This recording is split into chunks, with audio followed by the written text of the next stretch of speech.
This is the Thoughtful Travel Podcast. I'm your host, Amanda Kendall of the notaballerina.com travel blog.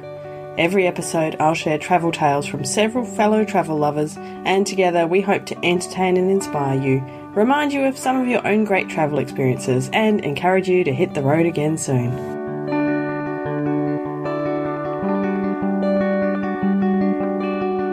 Hello and welcome to episode 112 of the Thoughtful Travel Podcast.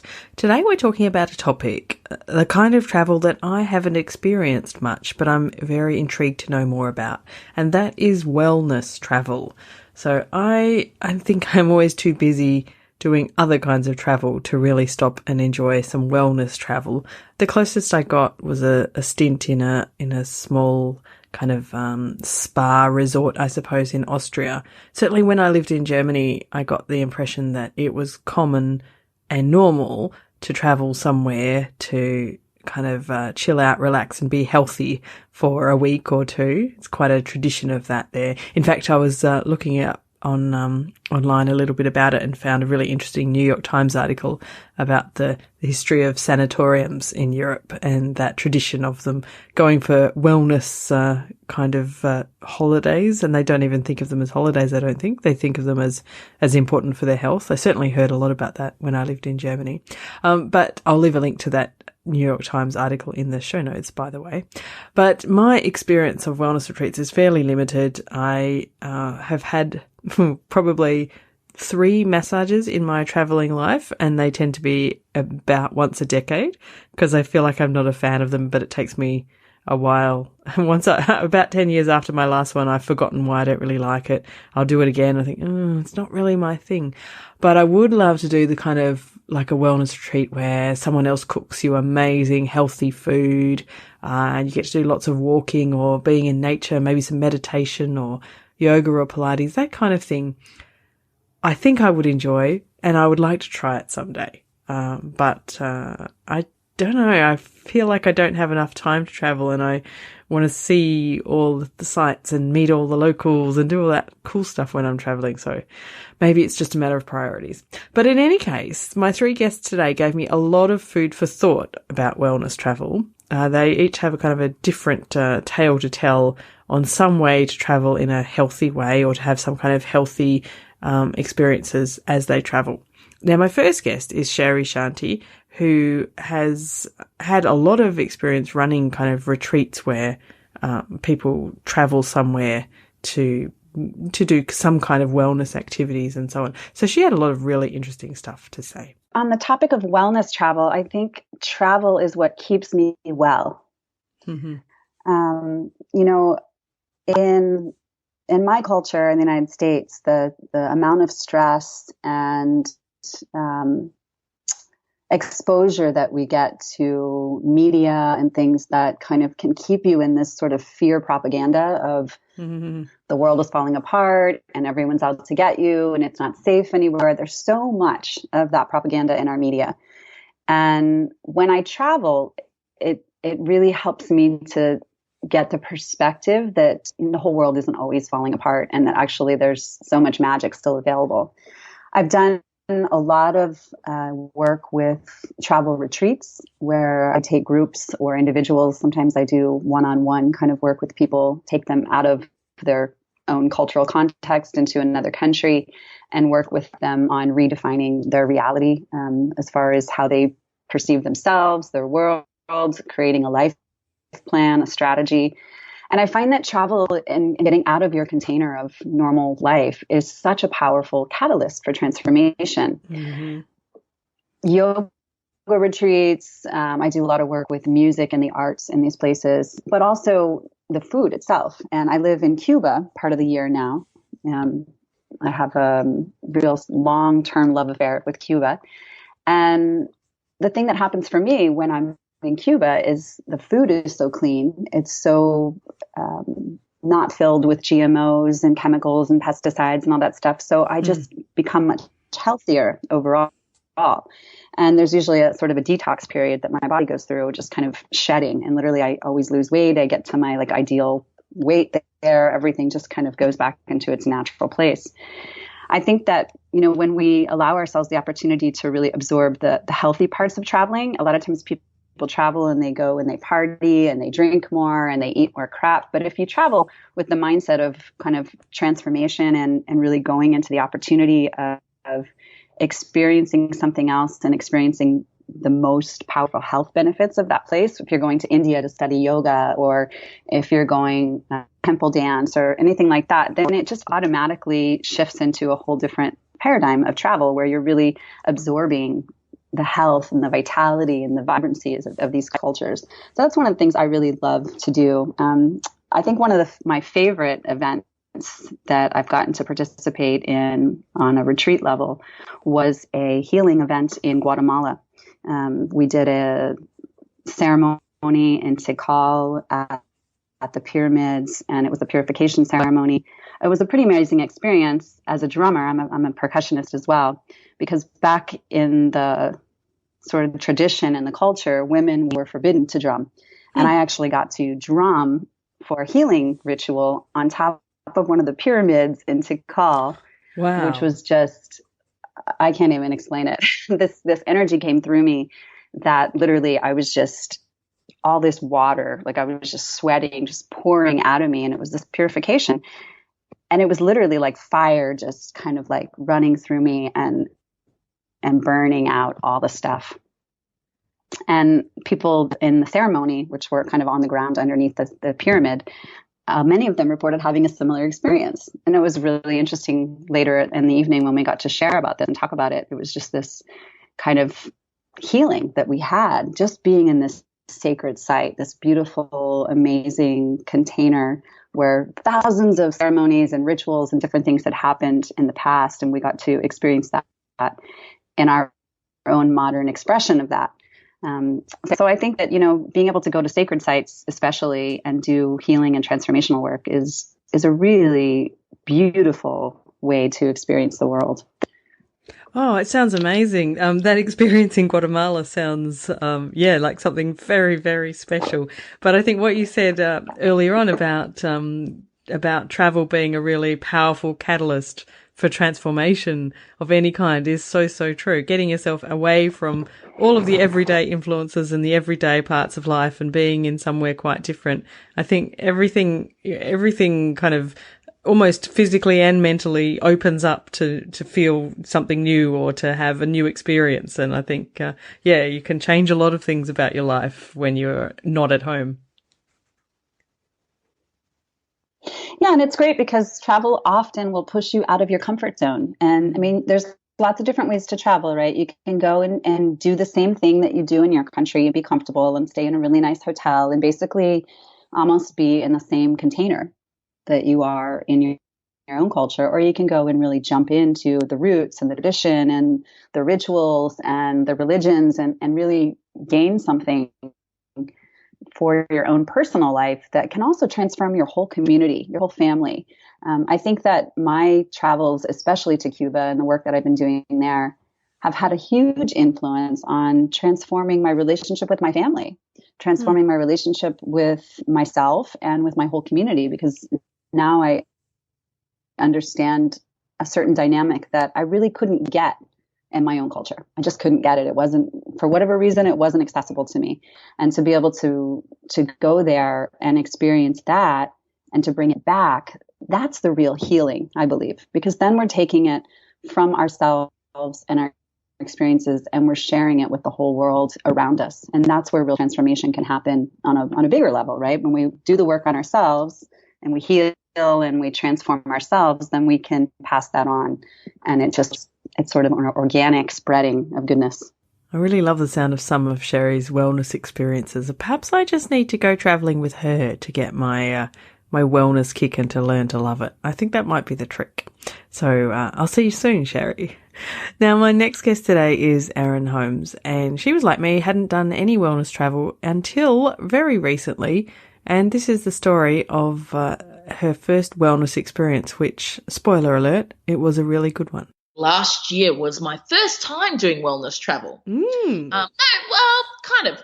I did go see a naturopath in Colorado in the US, and she actually cured me of my hyperthyroid. which was fabulous. But I would say my really first moment of wellness travel was last year when I had gone through a pretty rough divorce the year before and lost a lot of weight and started really focusing on making sure that I wasn't just losing weight, but I was trying to be healthy about it instead of just a depressed nutcase. And I went to Bali with a girlfriend, and one day I spent at a Sukhavati retreat, which is a ayurvedic retreat, and see a doctor who tells you what's going on in your body just by looking at you. Right, yeah. Tells you what's going on, what he thinks, what sort of yoga you should do, what sort of things you should be eating, what sort of things you should be focusing on. And he told me I had a lot of fire in my body, which was not a surprise to me because I'm very loud and outgoing. And he said, if you can learn to calm some of that down, that will really help you, and taught me different practices to do and the foods that would complement my body. And that was pretty eye-opening experience for me. I'd never experienced anything like that before. So yeah, that sounds really interesting, and maybe something that's hard to access in Australia. I don't know. Yeah, so they have one in Melbourne here, an affiliate group, which I've also seen while I've been here just to fill up my supplements and stuff. But yeah, I mean, it's so beautiful going to an exotic location and taking in, like, they usually do 1 to 7 day retreats, and you can stay in these beautiful villas with your own pool and beds and just disconnect from the world. It's pretty amazing. I have an article on my website about that as well. Have a look at it. I think I remember looking at it. I'll have to add it to the show notes. I think you're right that being in a relaxing exotic location naturally lends itself to you actually taking care of yourself, because you're removed from all the stress of normal life and in a position to actually look after your own health. So it's a good combination, isn't it? And it definitely helps when somebody's cooking for you, because you don't need to duck down to McDonald's because you haven't got any strength to lift up a fry pan. And the kids aren't there demanding something that's not what you want to eat and all of that. So that's true as well. I often found, every time my kids go away and spend time with their father, that I am looking after myself better because it's just me, and I know I can whip up, something as easy as an omelette or something for dinner, Absolutely. That's so funny. An omelette with a bunch of veggies in it is pretty much what I often have when my son goes to his dad. So, because it's something he won't eat, annoyingly. Yeah, single mum fare. Yeah, it must be. But it's like, it's a pretty wholesome, quick meal, isn't it? So yes. Suits me. That's hilarious. I have never done that kind of a wellness kind of visit or a wellness retreat or something, but I would really like to. So sometime in the future, definitely on the list. Yeah, I wish I could have gone longer. They did ask me to come for 7 days, but I just couldn't get away from my kids that long. Yes, exactly. I've had the same experience. Even though that probably means we really do need to do it even more. But yes, one day they'll be old enough to look after themselves, and I'll be booking in that 7 days for sure. Absolutely. Can you imagine how good you must feel coming away from like a whole week of just looking after yourself and being healthy? Yeah. You've got to get you'll have to get photos afterwards because you'll be so glowing. Yeah, you'd be like perfect. You probably never want to go home ever again. Sorry, kids. Was nice knowing you, but now I'm well. I know this kind of retreat in a place like Bali is a really common experience. Certainly for Australians to head to Bali to do something like that is pretty common. And I have heard many good things about these kind of wellness retreats. So maybe one day, never say never, I might try it out. One thing I'm less likely to try out is something I chat with Lisa Scott about coming up next. So she talks about running and running tourism. And although you might get me on a short run, one of the trips she made to run was to run a marathon. And I'm fairly confident that I'm never going to be a marathon runner. But nonetheless, Lisa had some really interesting stuff to say. I took up running 2 years ago. And did my first half marathon here in Yeppoon, which was just this extraordinary experience. It's just amazing. And, big running events, when you're it's not just for the participants, it's for the spectators too. Like, they're just a really incredible atmosphere. And then last year I had a friend of mine who used to be my daughter's daycare mum, had done her first marathon at 40.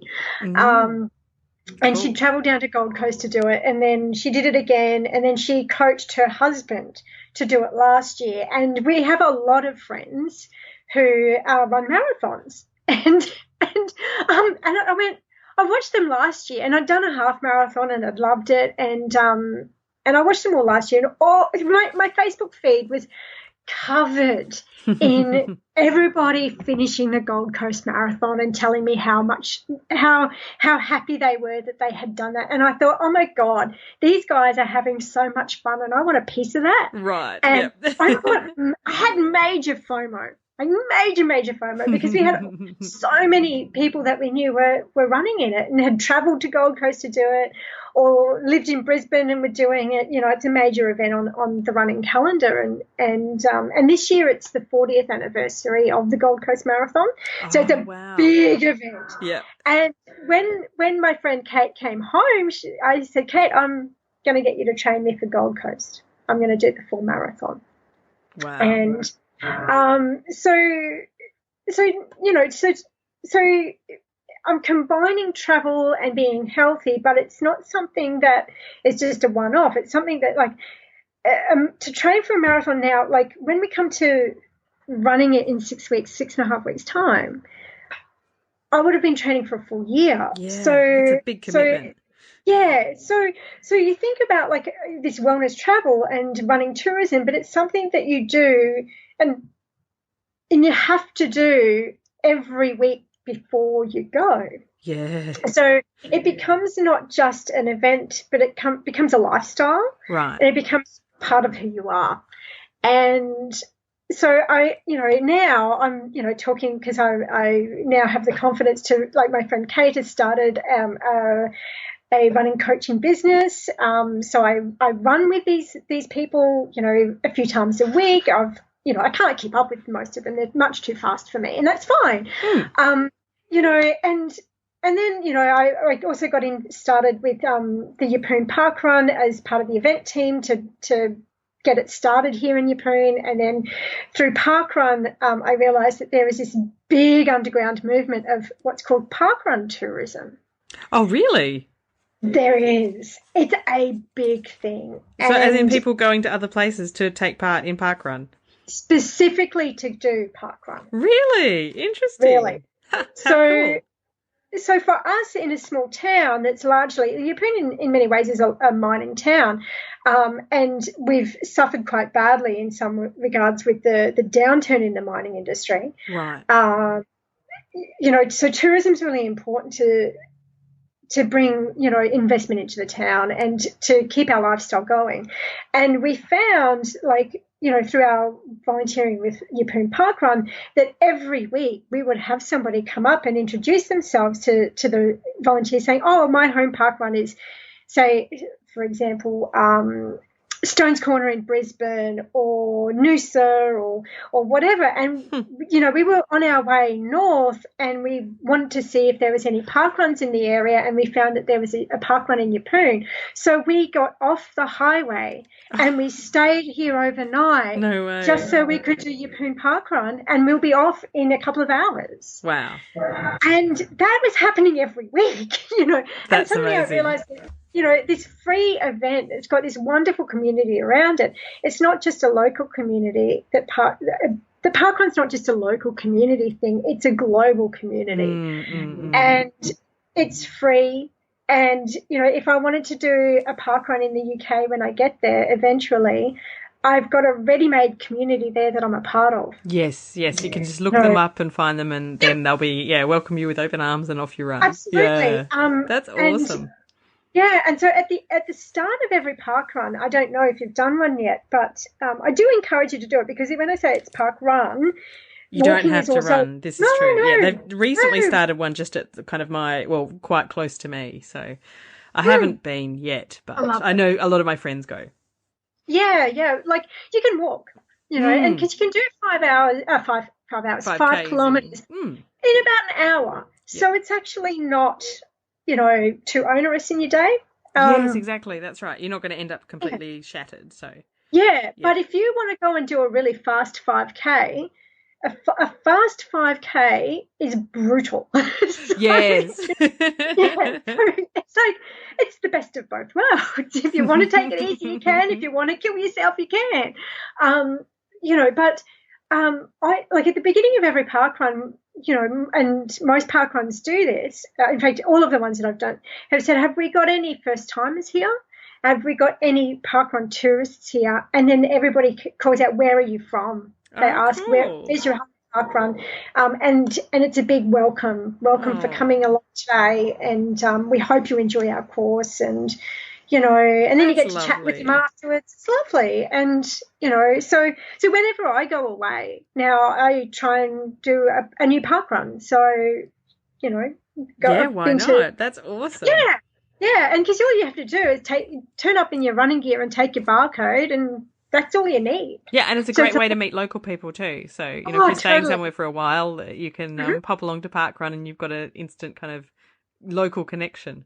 So, while I'm fairly sure I'm never going to run a marathon, I can definitely see the bonus of participating in a local park run when I travel. And I had a bit of a look online, and very quickly I found, for example, a Facebook group for Australian park run tourism, which is full of people who are traveling from different park runs to different park runs as they travel around Australia, or just if they're on a trip to one part of Australia, and lots of really gorgeous experiences. I imagine that it's the case in other parts of the world as well. There was even in that group a few posts of people participating in park runs in other countries. So I thought that was a really lovely way to meet people and get to participate in kind of a local version of something you're familiar with. I'll leave a link to that group in the show notes.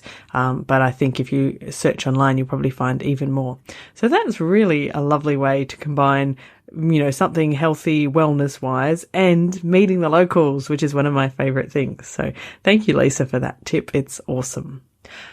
All right. So that is our take on wellness travel for now. I think it's a subject I'll be delving into in some more detail in the future. I keep meeting people who travel for yoga or travel for meditation, and I feel like that's a topic I'd like to explore a bit more deeply. So I'm sure I will in the future. But in the meantime, a very big thank you to my three lovely guests today. You can find Cheri at thebreathofcuba.com. She has some awesome books about her experiences in Cuba. You can find Erin at explorewitherin.com, and I'll leave a link in the show notes to her post about her wellness retreat in Bali as well. You can find Lisa at makeplusdo.com.au, but she also has an interesting upcoming project called Run, Eat, Sleep, Repeat. At the moment, it's sort of soft launched on Instagram at runeatsleep.repeat as a username on Instagram. I'll leave a link in the show notes to that. And also to the Parkrun Tourism Facebook group and that New York Times article I referenced right back at the start. So there's a bit of reading for you to do. And to find all these links, you can go to the show notes for this episode. They'll be at notaballerina.com/112 for episode 112. The only other thing that I would like you to do is come along to our Thoughtful Travellers group on Facebook. It's a lovely group. I keep meeting members of it in various places around the world. Of course, I've just recently come back from Cambodia and Vietnam, and the lovely, lovely Amy from London, who's been a member of this group for a while, was on my trip. Hi, Amy. It was so cool to meet her. So do come along and join us. We have lots of interesting chats. You can just search for Thoughtful Travellers in Facebook and request to join, or there's a link in the show notes as well. And I would love to chat with you there. Thank you so much for listening to this episode.